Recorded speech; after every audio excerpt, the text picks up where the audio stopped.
I walked with him through the crowds, hundreds pressing in from all sides. I mean, everybody wanted to be near Jesus.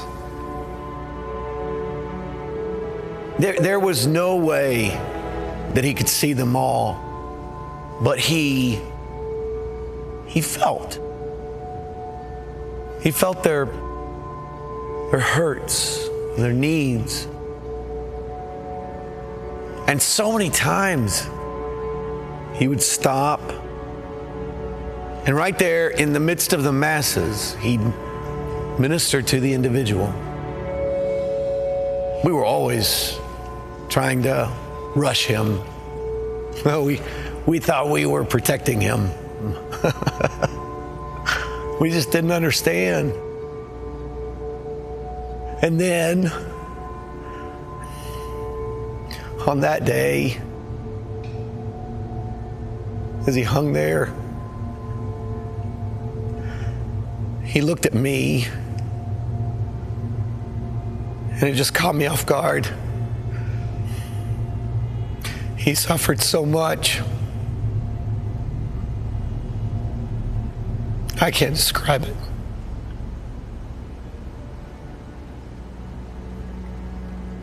And he looked down at me. In the midst of his pain, he had to take care of one more person. He said,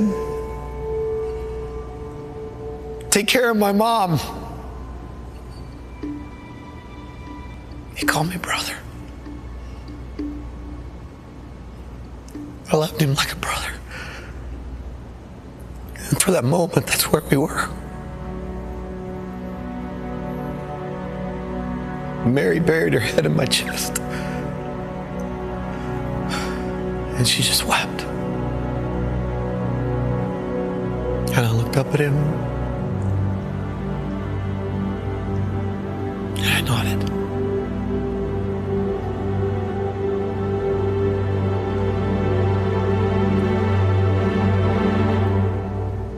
A little later, he breathed his last. To open the door so that everyone could be a part of the family.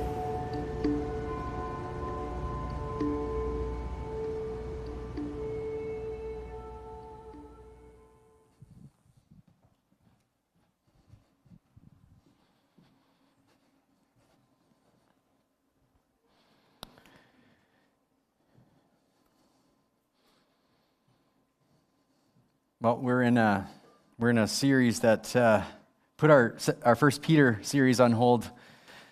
We're partway through that, so if you were wondering what happened to First Peter, we're going to resume after Easter. We just thought it'd be really cool or important, not just cool, to have a longer run into Easter and to take a look at some really significant things specifically in the crucifixion narrative in the different Gospels, and it's the words of Christ that he spoke from the cross, sayings from the cross. And Tom, last week, sorry, Tom last week gave us a good reminder that it's not his last words. He did speak after this. It's the last words that he spoke before he died on the cross. And of course, he was raised from the dead and is alive today, and he has lots of words recorded in the scripture following his resurrection. So these are the sayings from the cross, and there's 7 of them that we're going to be going through. So just a reminder of kind of the significance of last words. There is something about that, right?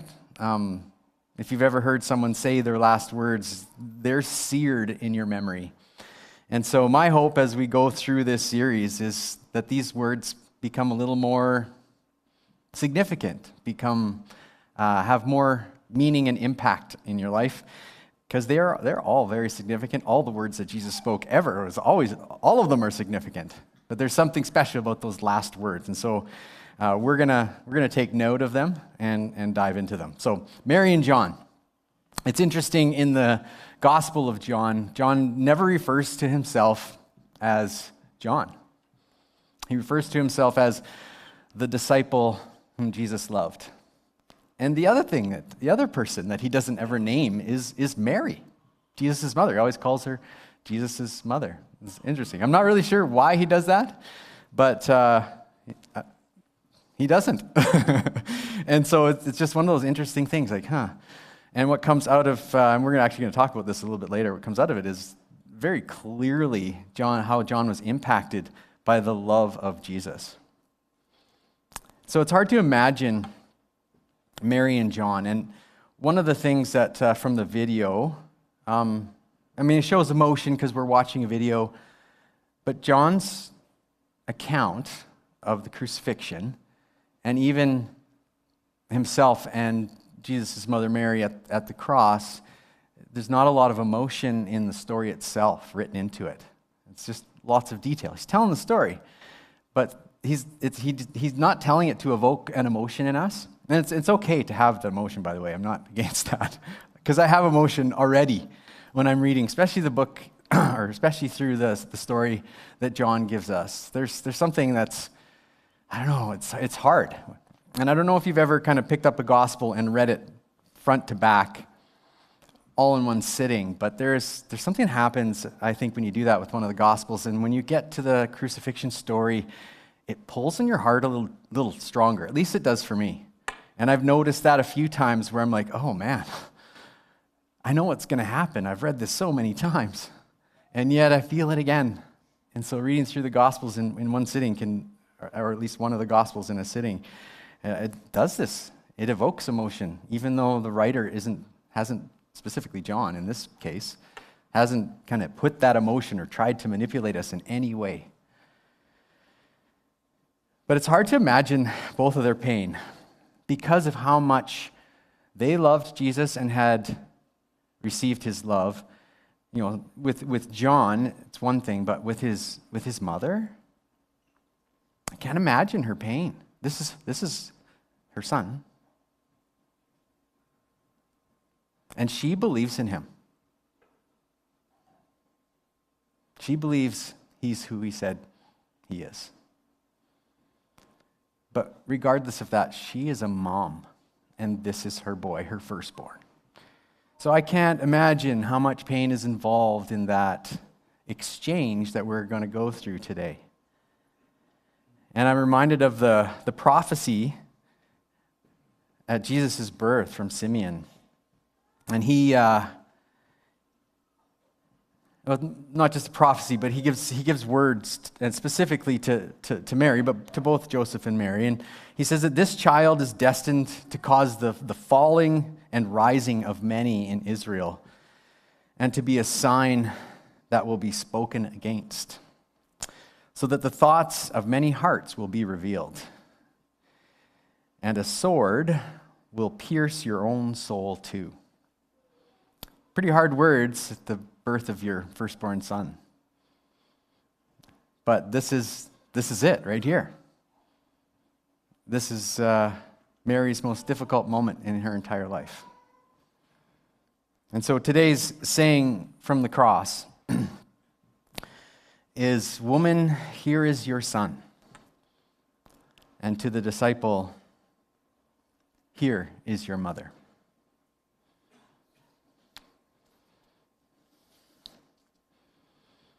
And I'm going to just read this part. We're actually going to backtrack a little bit during the sermon and kind of figure out how John is writing the crucifixion narrative and how it fits. And so we're going to start in chapter 19, verse 23. When the soldiers crucified Jesus, they took his clothes, dividing them into 4 shares, one for each of them, with the undergarment remaining. This garment was seamless, woven in one piece from top to bottom. And John gives us this detail to give us kind of this, this is most likely was given to Jesus, donated by somebody, and it had some value, so they didn't want to ruin it. Because normally they would just, they would just tear it into 4 parts and as a memento or something, I don't know. But But this is the Roman soldiers. "Let's not tear it," they said to one another. "Let's decide by lot who will get it." This happened that the scripture might be fulfilled that said, "They divided my clothes among them and cast lots for my garment." And we find that in Psalm 22. So this is what the soldiers did.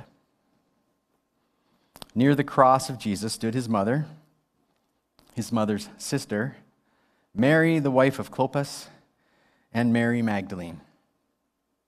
When Jesus saw his mother there, the disciple whom he loved, standing nearby, he said to her, "Woman, here is your son." And to the disciple, "Here is your mother." From that time on, this disciple took her into his home.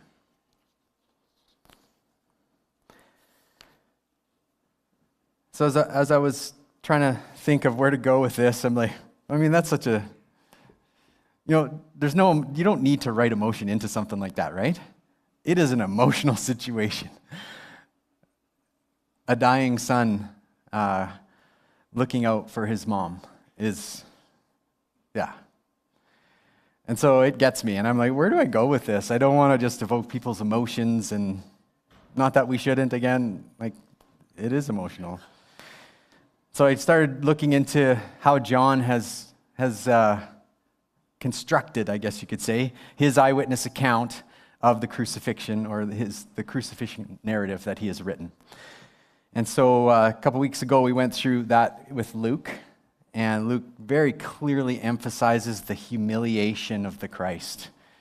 That this is huge emphasis. Everything's about shame and humiliation. With John, he's telling his story from a different perspective. It's not that isn't there, it is, but he emphasizes a different part of the story, and it's the divine bearing of Christ. Not just the divine, I guess it would be the kingly or regal bearing as well as his divine bearing. John very clearly gives us this picture of who Jesus is, specifically, through the whole gospel, but specifically in the gospel narrative, we see this.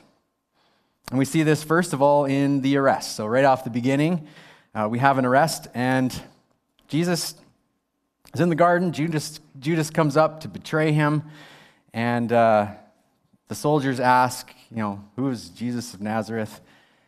"I am he," was the response that Jesus gave. And so in John's account, what happens after he says, "I am he," is the soldiers, it says they draw back and fall to the ground. It's one of those things, you can't just be reading the story and not stop there and go like, what? And then they still arrested him? It's like, what in the world happened here? And put yourself into this position, and because they believe it's Roman soldiers that were coming, and we have that, of course, that account in the other Gospels. And so for these soldiers to fall to the ground, what was going through their minds? But again, John really wants us to understand that Jesus is the Son of God. In fact, if we find out at the end of John, in the Gospel, that this is why I've written, so that you would believe that he is the Son of God. And so here's, let's just read a little bit. We'll backtrack back to John chapter 18.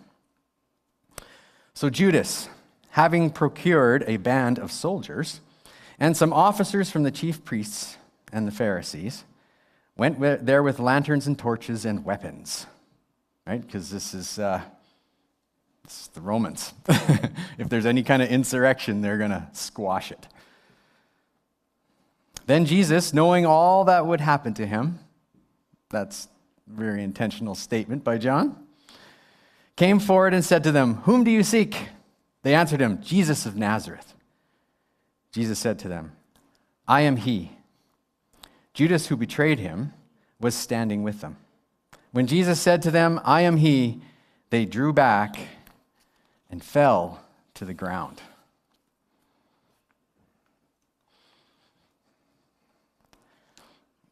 If I'm one of those soldiers, I'm second guessing at this point. I'm going, I don't know what we should do with this guy. And in John's account, what happens is they ask, after they've asked again, they come up and it says they bind him. I'm thinking probably because of what just happened. Because he's not resisting. We see Peter resisting and grabbing a sword, and he must have brought a sword because he chopped off the ear of Malchus, the high priest's servant. And in John's gospel, John, for some reason, omits the healing. But we know from the other gospels that Jesus heals Malchus. And so there's significant moments in this arrest that really display who Jesus is. Like, this is clear. For the Roman soldiers to draw back and fall to the ground, like, they had to be wondering what in the world's going on. Like, they didn't just do it on purpose. Right? There was power. This was a divine being, a divine character that they had come in contact with. But they still bound him, and they still arrested him. And we'll find out as John tells the story, there's a reason. And that it's no matter what is happening throughout the story that would seem to derail it, that God's plan will be accomplished no matter what. All right, let's keep going. The divine bearing of Christ shown at the trial.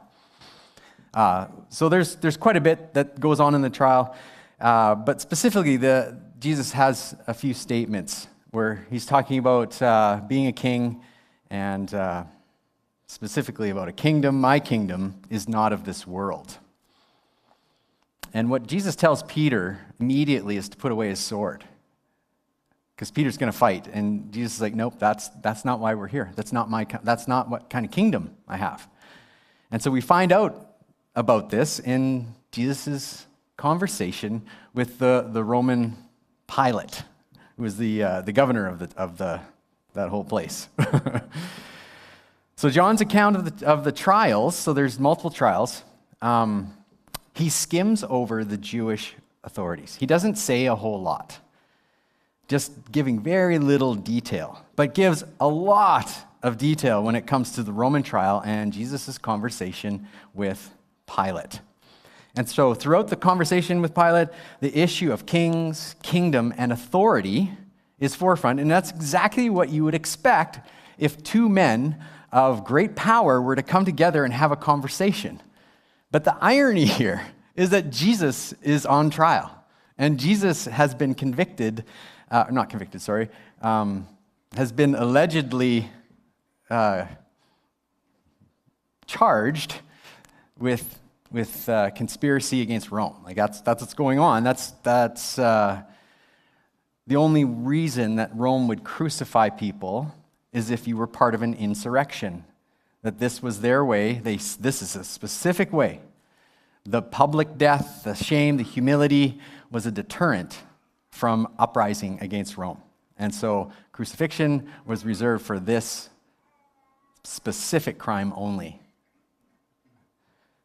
And so it's very interesting throughout the trial, the conversation, because it's not a conversation that you would think would happen, because if Jesus was a criminal, it would be more like two men in power having a conversation. So let's just get a snippet here of it. So in John chapter 18, verse 33 to 37. So Pilate entered his headquarters again and called Jesus and said to him, "Are you king of the Jews?" Jesus answered, "Do you say this of your own accord, or did others say it to you about me?" Pilate answered, "Am I a Jew? Your own nation and the chief priests have delivered you over to me. What have you done?" So just to pause here for a moment. John's making it really clear that that the religious leaders didn't have any real charge against Jesus. That they're full of hatred. And they want to get rid of this guy. And they can't give Pilate a reason. And it seems like right until the end, they kind of figure out how to manipulate Pilate into doing it. And again, John is giving us, that's not a mistake. You see the hand of God throughout this whole thing. Jesus answered, "My kingdom is not of this world. If my kingdom were of this world, my servants would have been fighting." Right? It's Peter. mistakenly thinking the kingdom was of this world, brought a sword. But Jesus corrected him, told him to put it away. So my servants would have been fighting that I might not be delivered over to the Jews. But my kingdom is not of this world. Then Pilate said to him, so, you are a king? Jesus answered, this is such a, I don't know, I can't, hilarious comes to mind. I'm like, this is such an interesting answer from Jesus. You say that I am a king. For this purpose I was born, and for this purpose I have come into the world, to bear witness to the truth. Everyone who is of the truth listens to my voice. And so it's just, again, this divine, regal bearing that Jesus has comes out even in his answers, like saying, he didn't just go like, yeah, I'm a king. He's like, you say that I'm a king. And so what we have is John repeatedly highlights that Pilate believed that Jesus was innocent through these conversations, right? So you have Pilate's asking these questions, and it's just like, and Jesus is answering him, and it's not against Rome at all. He's talking about another world. Like, I can't imagine what Pilate is going through his mind, going like, what are you talking about? Like, that seems really lame. This world is way more important, isn't it? And yet, John repeatedly is highlighting this fact that through this conversation that Jesus was innocent. Pilate believed he was innocent. That's really clearly drawn out for us in John. And he tries to release him multiple times and goes out to the Jews, to the religious leaders, to try to convince them. And he even had Jesus flogged. And it doesn't say what his intent is, but it would seem, from the way the story is written, that he did that in order to show them that, okay, this is enough punishment, now we can release him. And of course, we know the Jews did not want that. The second statement I just want to kind of clue into here is, in the trial, is the claim to be the Son of God. And this is where things turn a little bit. And specifically, it's he must die. This is the pushback from the religious leaders, because he claimed to be the Son of God. And so now we see that the charge is a religious charge, which again, in Rome, is nothing. It's like, so what? And we have Pilate even telling them, well, why don't you guys just take care of it then? And of course, knowing that the Jews are not allowed to execute anyone under Roman rule, that they had the Romans were, when they'd come up or conquer a territory, they wouldn't just completely decimate the judicial system. They would actually work with whatever culture or whatever the nation had there. And so the Jews did still had their whole thing, but you weren't allowed to execute. That's where they drew the line. And so Pilate knew that. And they're like, well, we can't. You know that. And so when Pilate specifically hears this part of the religious leaders' charge against Jesus, when this comes out, it says that he becomes actually more afraid. And he's not afraid of the Jews. I mean, if you look into history, Pilate is not afraid of the Jews at all. He's a Roman.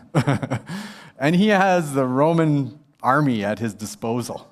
He's not afraid of these Jews. He is afraid of some different things. One of them is his reputation, because this is where they play. You can see how the trial starts turning, and Pilate kind of giving over to the religious leaders, and they're appealing to his reputation. But he suddenly becomes worried here, and it would seem the worry is actually directed towards the fact that, well, maybe this character Jesus is of divine nature. And so he wouldn't be thinking of Israel's God necessarily. He'd be thinking of the many Roman myths and legends of the sons of the gods who walk among us and have power, the power of the gods. And I think this is more a superstition for Pilate than anything. And he's like, oh no, like what if this guy's one of those guys?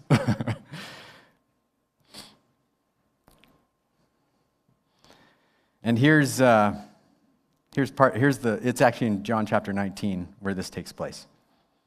When the chief priests and the officers saw him, they cried out, "Crucify him, crucify him." So Pilate just talked to him again in private, brought him back out, and this is what happens. This is following him being flogged mercilessly. Pilate said to them, "Take him yourselves and crucify him, for I find no guilt in him." The Jews answered him, "We have a law, and according to that law, he ought to die, because he has made himself the Son of God." When Pilate heard this statement, he was even more afraid. He entered his headquarters again and said to Jesus, "Where are you from?" Right? So you have this back and forth where he goes to talk to Jesus in private. "Where are you from?" But Jesus gave no answer. So Pilate said to him, "Will you not speak to me? Do you not know I have authority to release you and authority to crucify you?" Jesus answered him, "You would have no authority over me at all, unless it had been given to you from above.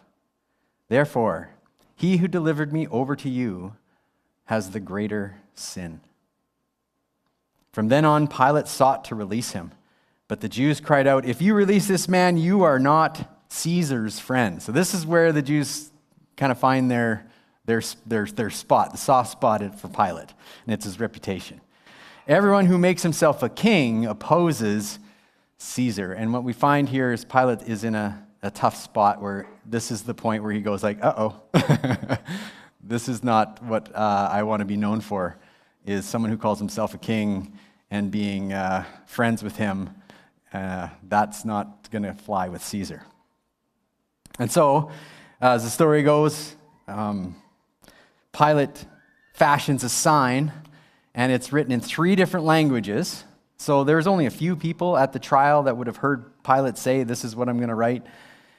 And but what would have happened is, again, public crucifixion was a public execution, and so people would go to it just to see. I'm like, wow, that's kind of crazy.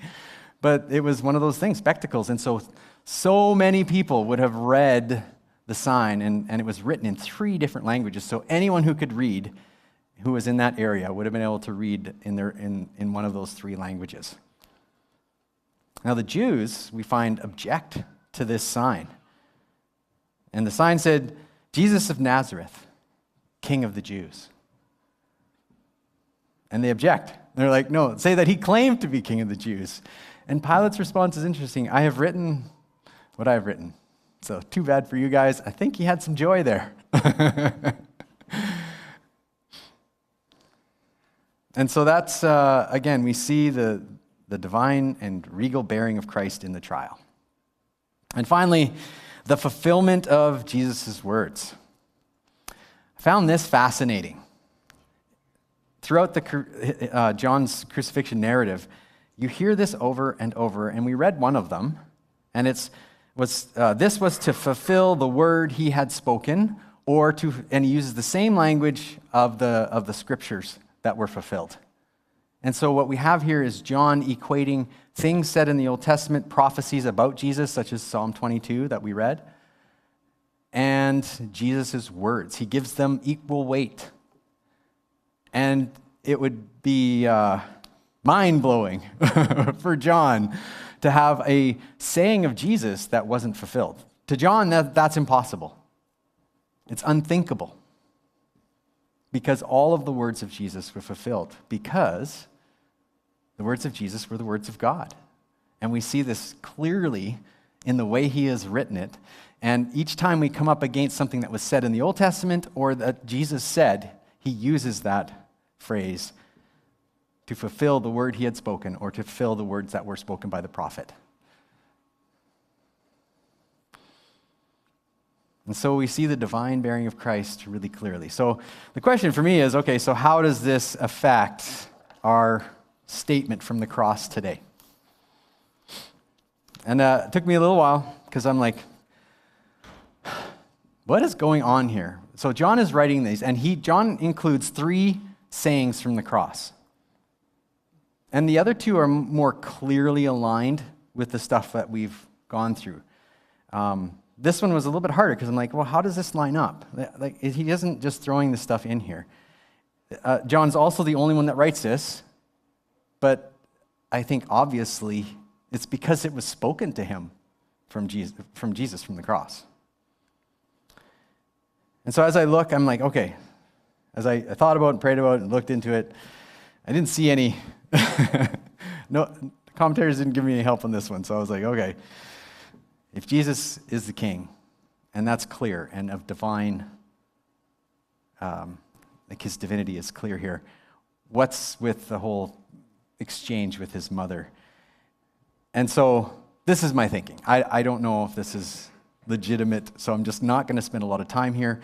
But I think there's when you're thinking of a king and a king who is dying, there is a passing on of something, the kingdom, right? And so it'd be the next son would become the king, and there'd be a big coronation and all that kind of stuff. And so I started thinking along those lines. And so we have the king who knows he's passing, and he's kind of passing in this way. Instead of the crown, he's kind of passing the torch, I would say. And so, and this is the detail that got me thinking about this, that Jesus is giving John, who is not a blood relative of his, charge over his mother, which was not the tradition that was given to the Jews, or that the Jews had. It would have been the next in line, the next son. And Jesus had brothers. Younger brothers, of course. And it would have been natural for him to pass that on. And so that's when I started thinking, okay, so there's more going on here. There's a kingdom aspect to what's happening as Jesus charges John with the care of his mother. And I'll come back to that in a moment. Okay, so the significance of the third last words. So there's 7 altogether, right? The compassion of God has no limits. This is what I see from Jesus on the cross. When Jesus saw his mother, even in his bitter anguish, Jesus is concerned for the well-being of others. It's one of the things that our video, I think, portrayed really well, and particularly for his mom. This is a heart moment. And I do not know how much effort it would have taken Jesus to address this, because all your effort in this type of execution is just to breathe. Because you can't breathe on your own. You have to push up on your feet on the nail in order to take in breath. But he took time to do it. And so for me, this is significant. And yeah. To do this for his mom, I think, was it's unbelievable. It's the picture that we see that draws something out of us, but it's Jesus living out the kingdom. He's not trying, again, he's not checking off boxes here. The character of God is coming out of God because that's who he is. And then to the disciple whom he loved. Throughout the gospel, we mentioned this at the start, the gospel according to John, he doesn't refer to himself as John. It is the disciple Jesus loved. And when John writes his letters to the churches, his favorite term of address is beloved. And I think this is what's going on here. John understood the transformational power and pull of a love that he had been profoundly impacted by. The love that Jesus talks about in Scripture dwelt in him. It was a love that he exemplified day in and day out. Not just on the cross, demonstrating his love for us, for sure. That's the pinnacle, to die for somebody. But every moment we have recorded of Jesus' life, this love is coming out. And John had been profoundly impacted by it, and you see it in all of his writings, all of them. Love is a central theme, no matter what John is writing about. Love comes out. And it's because he witnessed it, not just at the cross, but for 3 years as one of Jesus' disciples, one of his closest companions.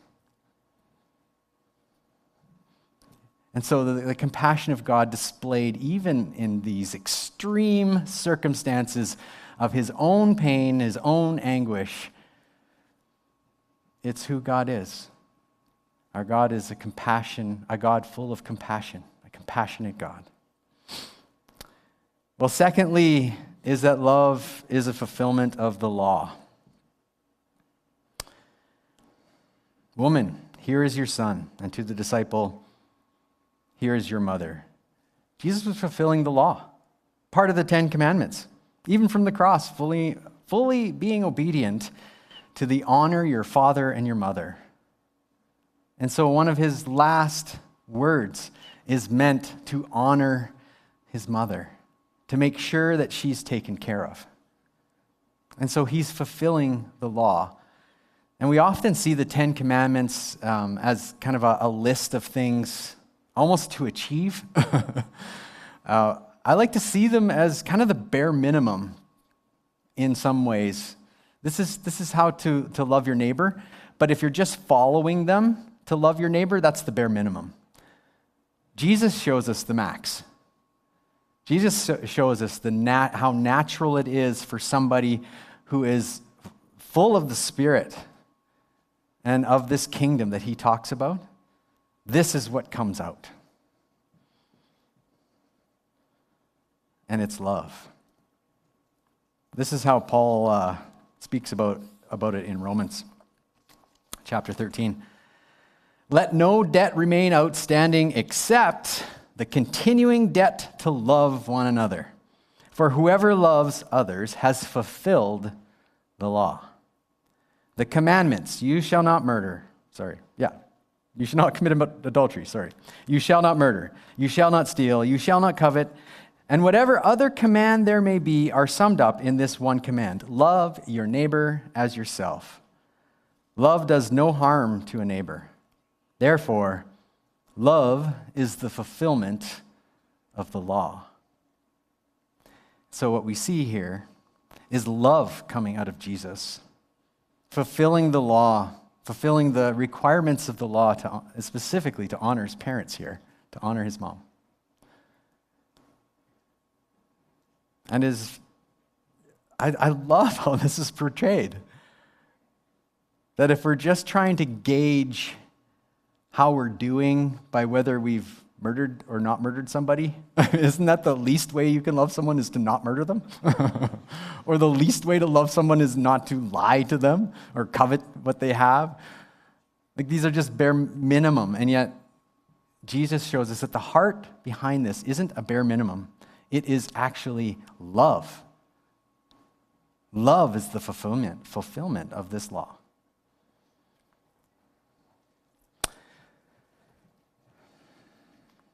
And so I just want to highlight, we talked about this already, so I'm not going to go through it.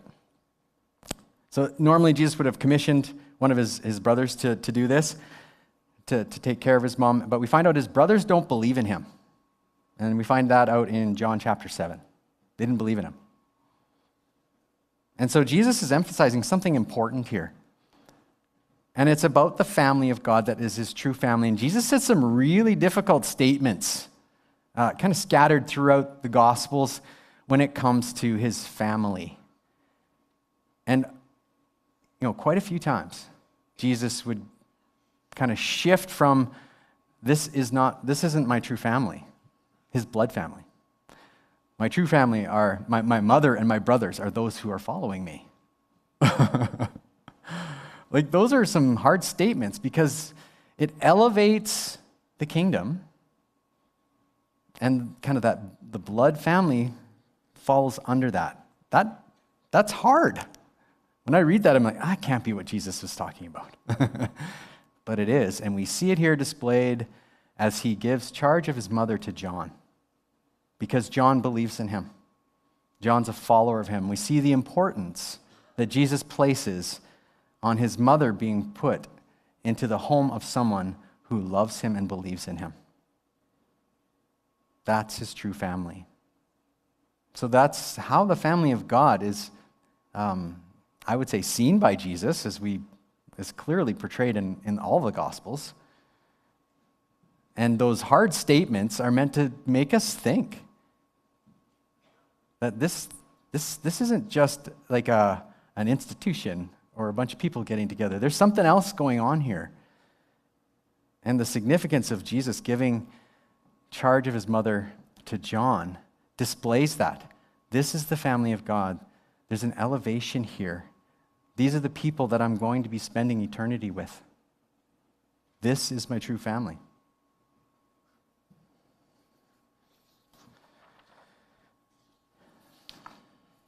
Just two things in our so what. Good story, impactful. Like, what an incredible model of, of love we see in Jesus, displayed even in his death. And so what do we take away from this? How does this impact us today? Well, the story, of course, impacts us because it's powerful. Any story of someone giving their lives for others is a powerful story. And this one has the most power of all. And so here's what I want us to walk away from. Jesus' death was not a cosmic tragedy. It wasn't a failed attempt by God to kind of do some good stuff and have some good teaching, and then they killed my son. We see it in the trial especially, well, even in the arrest. Like, normally if someone spoke the words, "I am," and you fell to the ground, you'd probably run away. Even if you were a Roman soldier, like, what just happened? I'm out of here. No, because this was God's will. That's why John has it in there like that. They didn't stop. They still took him. And in the trial, repeatedly, Pilate looking for an out.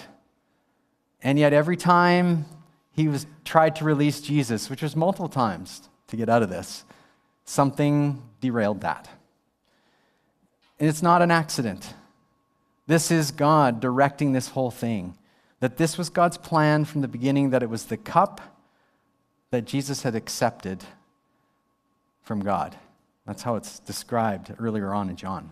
It's the cup that Jesus had eventually said, "I'll do it." And so we see that God is in control. It's clear. All the events, even to the Roman governor.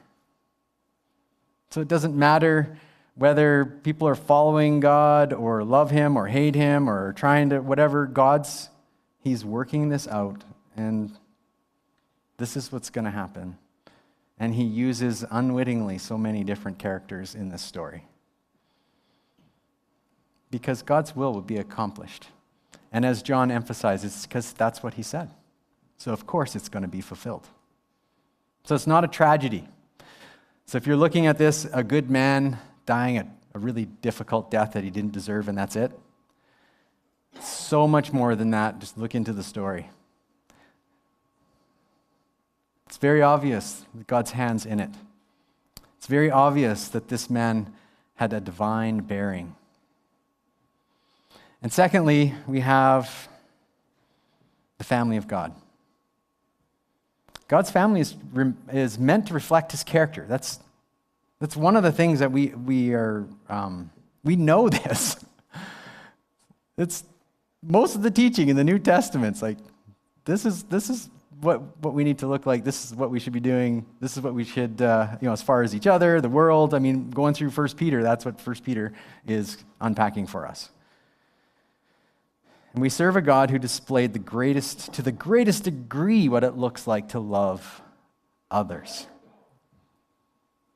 And the very words from Jesus, "A new command I give you, to love one another as I have loved you." Why is Jesus saying this? Well, love is the fulfillment of the law. This is what the kingdom of God looks like. That we love. And our God is famous for showing his love for others. The cross, probably nothing more famous than that. God demonstrating his love for us. So the question is, and this is a personal question as well as a corporate question for us, how do you think we're doing? Is that how we're seen? Because that's how Jesus was seen for sure. How are we doing when it comes to love? Are we loving others? Because this is what we want coming out of us. And it's not about striving harder to love more people. It's the opposite. It is more surrender. It is more giving yourself away to God and allowing His love to work in you and through you. And I think it's a constant prayer we need to have for ourselves. Because no matter how much better I get, I still fall way short. It's constant. And so that's a hard question for me. How am I doing?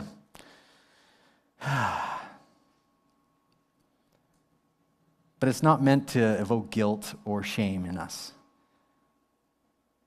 That's not what love is. That's not the kind of love that Jesus has for us. That's not what's meant to evoke our love. It's Jesus Himself who displayed it perfectly, who still is offering it to us today. And so how am I doing? I'm doing better than I was yesterday. That's how I want to answer that question. Sometimes, right? Sometimes today was a hard day. But thank goodness for the cross and the forgiveness offered that I get to start again the next day. And so if that's where you are, then you can start again today going like, you know what? It hasn't been good, but I can start again right now because of the cross, because of what Jesus did for me, because there's forgiveness of sin here. Let's pray.